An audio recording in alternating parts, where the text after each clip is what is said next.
सब अपने अपने स्थान पर जाकर बैठे। सभा के बीचों बीच ऊंचे सिंहासन पर राजा जनक विराजमान थे। राजा जनक को क्रोध आया और क्रोध के मारे अपने आसन पर खड़े हो गए। दीप दीप के भूपति नाना, आए सुनी हम जो निठाना। राजा जनक ने क्रोध भरी भाषा में कहा, बोले इस सभा के अंदर दीप दीप से राजन आए हैं। बोले मैंने किसी को भी निमंत्रण नहीं भेजा था, सब मेरी प्रतिज्ञा सुन के आए हैं। बोले इस सभा में देवता भी मनुष्य का रूप धारण करके आए हैं, पाताल से नाग भी मनुष्य का रूप धारण करके आए हैं और तरह तरह से राजा लोग भी इस सभा में मौजूद हैं।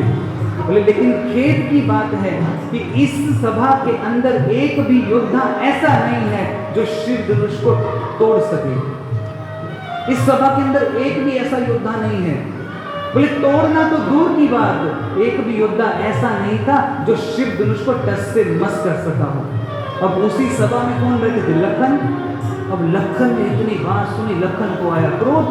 बोले जिस सभा के अंदर रघुकुल का कोई एक छोटा सा बच्चा भी बैठा हो, वहां पर वीरता को अपमानित किया जाए। लखन की आंखों में क्रोध आ गया, लखन बर्दाश्त नहीं कर पा रहे। लेकिन लखन मौन रहे क्योंकि भैया साथ में बैठे हैं, गुरुदेव साथ में बैठे हैं।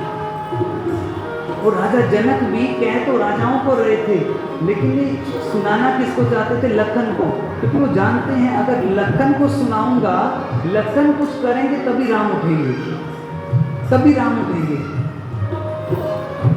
राजा जनक ने देखा लखन तो शांत हो गए। उसी समय राजा जनक ने दूसरी बात छोड़ दी। बोले अगर मुझे पता होता कि ये धरती वीरों से विहीन हो चुकी है तो मैं कभी ये प्रतिज्ञा न करता। इतनी बात सुनी कि ये धरती वीरों से विहीन हो चुकी है, लखन खड़े हो गए महाराज, कांपने लगे, क्रोध के मारे थर-थर कांपने लगे।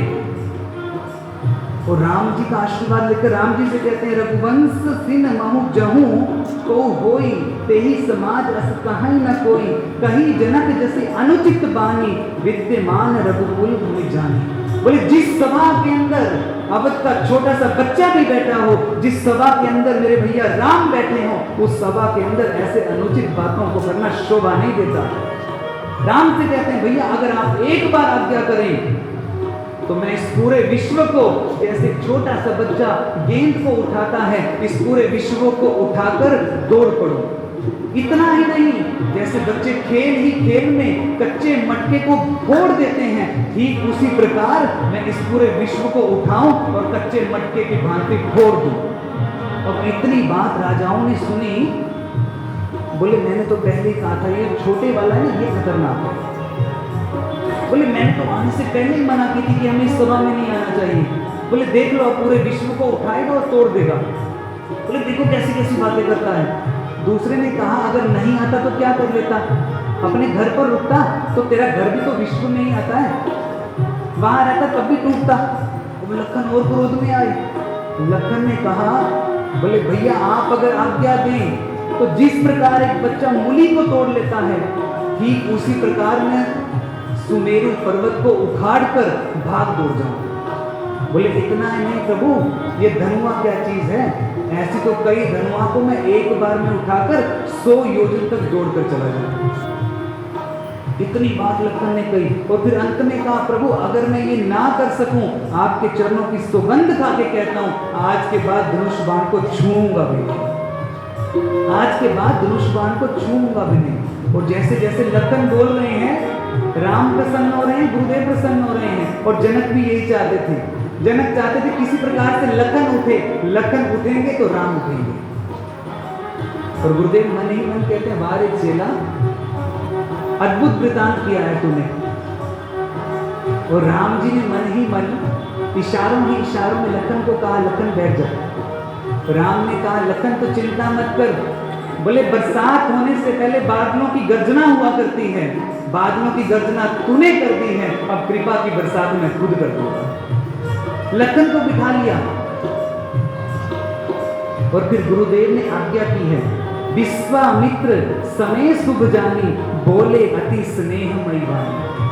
विश्वामित्र जी ने राम जी से कहा सही समय जानकर, और विश्वामित्र जी क्या कहते हैं, उठहु राम भंजहु भव चापा, मेटहु तात जनक परितापा। बोले राम उठो और जनक के इस प्रताप को तोड़ दो, इस शिव धनुष का भंजन कर दो। और गुरुदेव की आज्ञा पाकर के राम उठे। सर्वप्रथम गुरुदेव को प्रणाम किया, सुनी गुरु बचन चरण सिरु नावा, हर्ष विषाद कछु उर न आवा। तो राम जी सहज हैं। राम जी का जीवन कभी भी देखना, राम के जीवन में कभी सुख आए दुख आए, अगर सुख आया तो राम बहुत अधिक प्रसन्न नहीं होते, दुख आया तो राम कभी दुखी नहीं होते। राम के सामने अवसर आया था कि भोर होगी तुम्हें अवध का राजा बना दिया जाएगा, लेकिन कुछ क्षणों के बाद राम के सामने एक नई न्यूज आती है, तुम्हें अवध के सिंहासन पर नहीं बैठना, तुम्हें 14 साल के वनवास जाना है। जब ये पता लगा कि अवध के सिंहासन पर बैठना है तो राम अधिक प्रसन्न नहीं हुए, और जब ये पता लगा कि 14 साल के लिए वनवास जाना है तो राम दुखी नहीं हुए। हमें आज पता लगे कि आपकी 5 करोड़ की लॉटरी लग गई, कितने प्रसन्न हो जाएंगे महाराज। पैसे अभी आए नहीं, उसको खर्च करने का पहले विचार कर लेंगे। 1 करोड़ की यहाँ पे जमीन लूंगा, 50 लाख ऊपर लगा दूंगा, 50 लाख की गाड़ी लेके आऊंगा, 5 नौकर रख लूंगा। 5 करोड़ अभी आए नहीं, लेकिन खर्च मनी मन पहले कर दिए। और फिर थोड़ी देर बाद न्यूज आई, भैया क्षमा करना, नंबर आपका नहीं था, आपके पड़ोसी का था, हार्ट अटैक आ जाएगा उसी समय। लेकिन राम कैसे हैं, जो सुख हो दुख हो एक जैसे रहते हैं, सहज चले हैं, हर्ष विषाद न कछु और आवा, न दुख है न सुख है, सहज चले हैं गुरुदेव को प्रणाम करके। और राम धीरे धीरे चल रहे हैं, और जितने नर नारी हैं वो बार बार यही प्रार्थना करते हैं, प्रभु अगर धनुष टूटे तो राम जी से टूटे। सब प्रार्थना करने लगे, और माँ सुनैना को चिंता होने लगी, बोले कोई रोको इस बालक को, छोटा सा है, सुकोमल है, जिस शिव धनुष को 10,000 योद्धा भी मिलकर नहीं तोड़ पाए, उस शिव धनुष को ये सुकोमल बालक क्या तोड़ पाएगा। तब एक चतुर सखी ने कहा, बोले आप इन्हें छोटा मत समझिए, ये देखने में छोटे हैं लेकिन इनका प्रभाव बहुत बड़ा है। एक ही बाण में इन्होंने ताड़का राक्षस का वध कर दिया, एक ही बाण में इन्होंने मारीच जैसे राक्षस को 100 योजन वाले पार समुद्र के पार जाकर गिरा है। एक ही बाण में इन्होंने सुबाहु को ठिकाने लगा दिया। बोलिए दिखने में छोटे लगते हैं लेकिन छोटे हैं नहीं, इनका प्रभाव बहुत बड़ा है। जैसे जैसे सखी बोलती है, माँ के मन को शांति मिल रही है, विश्वास हो रहा है। और इधर माँ जानकी अम्बा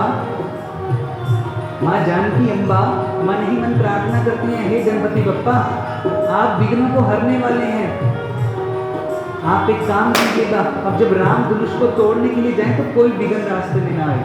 बोले यूं तो आप बड़े भारी हैं, लेकिन जब आप मूषक पर सवार होते हैं तो आप अपने आप हल्के हो जाया करते हैं, तो कृपा करना कुछ ऐसा ही करना कि जब मेरे राम शिव धनुष को उठाने लगे तो ये शिव धनुष आपकी कृपा से अपने आप हल्का हो जाए। और अंत में माँ जानकी धरती अम्बा से प्रार्थना करती हैं, शिव धनुष से प्रार्थना करती हैं, और शिव धनुष से क्या प्रार्थना करती हैं कि हे शिव धनुष आप ही ऐसी कृपा करना, जब राम आपको उठाने लगे आप खुद को खुद हल्के हो जाए। और जानकी की ये सारी वार्तालाप राम जी जान रहे हैं मन ही मन, और राम जी भी धीरे धीरे चल रहे हैं क्योंकि जानकी अम्बा प्रार्थना कर रही है।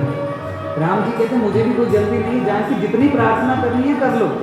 कहीं बाद में मन में खेद रहे कि प्रार्थना रह गई थी, और करते करते राम जी पहुंचे शिव धनुष के ठीक समीप, और राम जी ने एक नजर भर के शिव धनुष को देखा। उसी समय लखन खड़े हुए, लखन ने अपना दायां पांव उठाया, जमीन पर जोर से मारा, और जोर से मार के कहते हैं, बोले हे दिग्गजो, हे कच्छप, हे बराह सब सुन लो, बोले धरती को थाम कर रख लो, मेरे भैया इस समय शिव धनुष को उठाने वाले हैं। कहीं ये ना हो कि भैया राम जब शिव धनुष को उठाएं तो शिव धनुष को उठाते उठाते धरती भी साथ में उठ जाए।